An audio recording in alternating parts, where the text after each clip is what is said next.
Good afternoon, YouTube. Welcome back to the shop. I know it's been a little bit since I put out the last video, but trying to get everything else squared away. But anyway, everything is hanging up. Almost everything's hanging up. But anyway, so I've got all the parts I want to. I've got sandblasted. They're hanging up here, less the gas tank and the grill and the toe board. I've got a couple of dents in the gas tank I need to fix. They're small.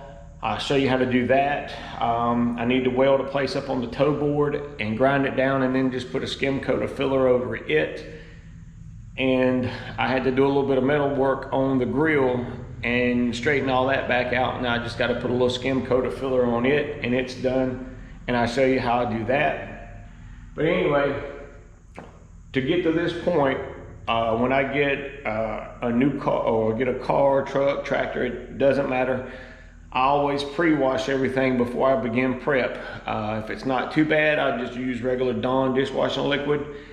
And with this tractor, it was kind of greasy. And so I used a degreaser. There's a few out there on the market. Use what you like, the purple or the green, it's completely up to you. Then after that's done, then I begin my sanding. And after the sanding's done, I wash it again with Dawn dishwashing liquid, and depending on what it is. Now, something like these pieces here, there's no tape or masking on it. You're gonna spray everything. So what I would do now is I would take this piece and I would wipe it with a wax and grease remover. Now there are a few out there on the market. You can use Chromax, you can use the Napa House version.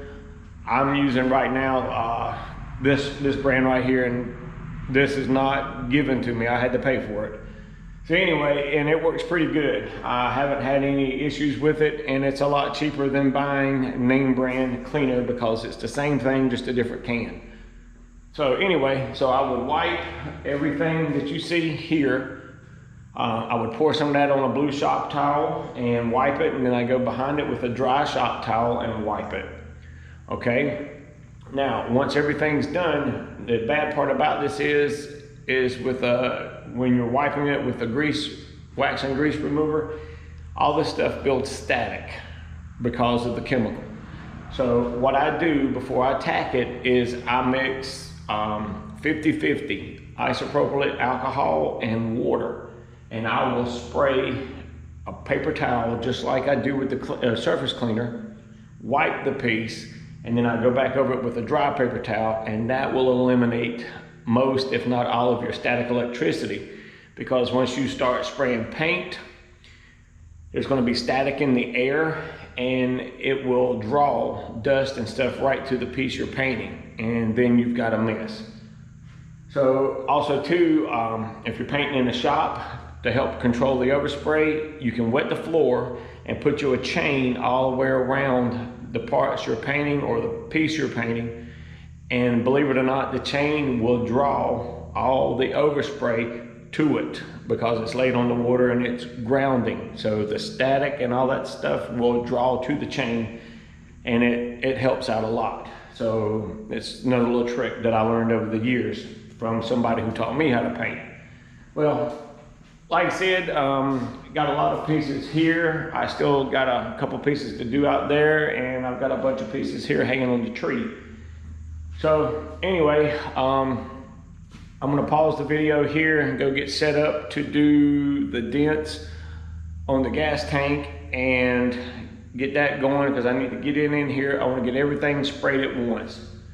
So once I get out there and get going on the dents, I'll show you how that's done, and then we'll get back in here and hopefully I can start shooting primer soon. So stay tuned for the little second part of this video, and this video will probably be one video but 3 parts. So we'll do the basic prep, the Bondo, and then the actual spraying of the primer. So thanks for tuning in for the first part of this video. So I'm gonna get out there and get started, and I'll come back when I'm ready to put Bondo on the gas tank. So stay tuned. All right, so much for a clean shot. Anyway, I've got my body filler out. I use Evercoat. Been using that since 1989.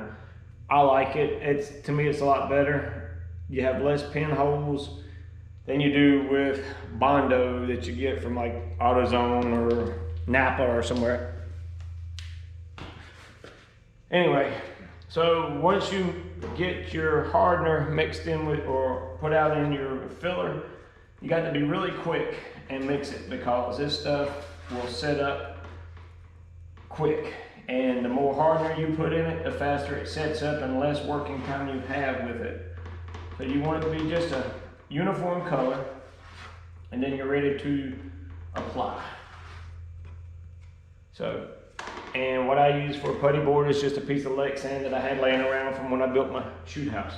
All right, now I ground this down because it's real deep pits, rust pits. So all I'm gonna do is just work that over it like this until it's filled.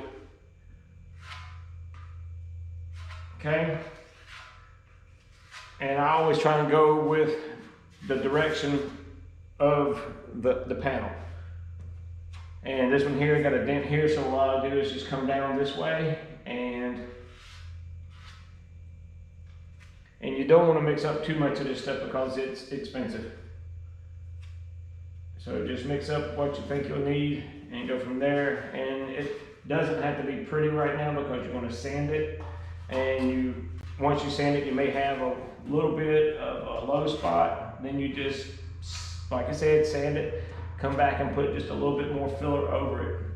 You don't want to try and build it all up at one time, because it'll take forever to dry and you'll have air bubbles in it. And air bubbles aren't good. And I got some more pitted rust right here. So, and I ground it or went over it with a little angle grinder and 36 grit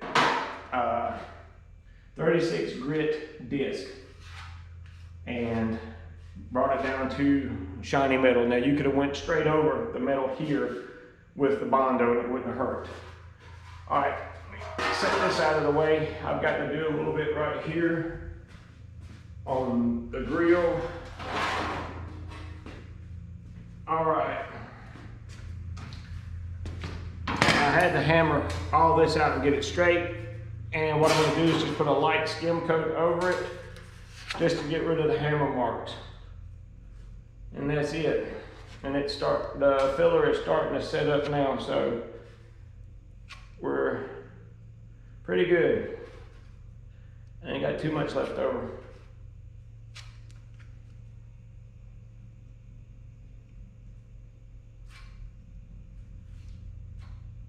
And that's pretty much it. So, like I said, I try and work with the roll of the panel. All right, thanks for sticking with me. Everything hanging up is cleaned, ready to go. So anyway, before I turn the fan on, it's a lot of noise. I'm gonna show you what I use. I really like this primer, and once again, unfortunately, I gotta pay for it. But anyway, it's Nason, which was formerly DuPont. It is a 2K primer, which means it has to have a hardener. It's a urethane base, so it is a nice durable primer, and you can spray nice thick heavy coats with it, or wet coats, whatever you want to call it. But anyway, it fills minor imperfections like sand scratches in Bondo or small rust pits. But you can sand it after it air dries. You put 3 coats on it, sand it, and you can check for imperfections. Then you can go right back over and shoot 3 more coats on it. It doesn't delaminate or peel off. It has a good adhesion to it, so that's one of the reasons I like it. But anyway, it is Nason. I can get this at my local Napa. But anyway, the primer is 421.19, and the hardener for it or activator is 483.87. Now it's 4 parts primer to 1 part activator or hardener, and it lasts pretty good. I usually don't let it sit 3 hours. I think it's 3 or 4 hours flash time or pot life before you can't use it, but it never lasts that long. So anyway, well, that's it. I'm going to pause right here and get some of this mixed up. Turn the fan on, get the camera mounted, and I'm gonna spray a few pieces. I've got a total of about 30 pieces I need to get sprayed tonight, so it's gonna be a long night, but hopefully it won't be a long video. So just give me a few minutes to get set up and ready, and we'll be right back at you.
Good evening. Here we are back after 3 coats of primer. It is 9:30 at night, Friday, October 15th. I'd like to thank everybody for sticking through to the end of the video to see how everything turned out. And I'll step this way. You can see even the seat has a little shine in the primer. I always like stuff like that, but it will be sanded with 320 sandpaper before it's cleaned and painted. A few of the other items here, like the seat mount bracket, looks good. The toe board rails, fenders of course, and there's a bunch of little odds and ends pieces over here on the tree. So anyway, that's it. I forgot to mention earlier in the video, the paint gun I'm using is a Binks model M1G gravity feed gun. It's what I spray primer with, and then I have 3 other guns that I use for solids, gun for metallics, and a paint gun for clear. That way I don't contaminate anything. But anyway, so that's it. I'm gonna get up to the house and relax and get a cup of coffee and try and settle down, wind down for tonight. Tomorrow's gonna be another long day. I've got to get the grill, the gas tank, and the toe board done and get those in primer. And once those are in primer, I'm gonna start sanding all the stuff that's hanging up here today. And by the time I get through with that, then what I get primed tomorrow should be dry enough for me to sand so I can start painting everything on Thursday. So that's the next video. We're gonna start spraying Alice Chalmers orange, so please stay tuned for that. And got a couple new subscribers to the channel over the week. Welcome to the channel, glad to have you, and I hope you like what you see and continue to watch. So that's it for tonight. I'm gonna go get some coffee. Thank you for tuning in, and we'll see you on the next video.